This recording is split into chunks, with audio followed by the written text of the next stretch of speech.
வாக்காளர்களை வாக்கு யாரெல்லாம் இருக்கிறாங்க இல்லைங்கிற கணக்கெடுப்பு எடுக்கிறதா இந்த சார். நீங்க நினைக்கிற அந்த சார் வேற, இது இந்த சார். அதுல என்னன்னா நேரு காலத்திலிருந்து 10 முறை காங்கிரஸ் ஆட்சியில் இருக்கும்போது இதை வாக்காளர் கணக்கெடுப்பு எடுத்திருக்கிறார்.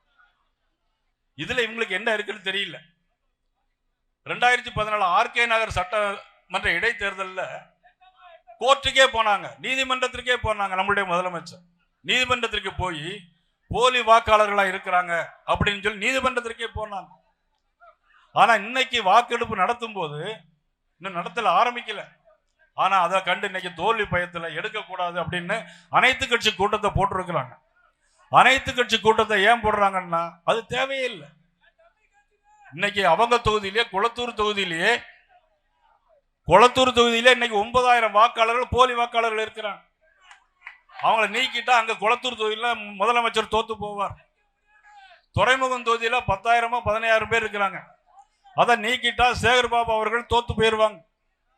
இப்படி கன்னியாகுமரியிலிருந்து கும்மிடிப்பூண்டி வரைக்கும் திமுகவினர் போலி வாக்காளர்களை சேர்த்ததை இன்னைக்கு அவர்கள் கண்டுபிடித்து விடுவார்கள் என்பதற்காகத்தான் இன்னைக்கு பயந்து போய் இருக்கிறார்.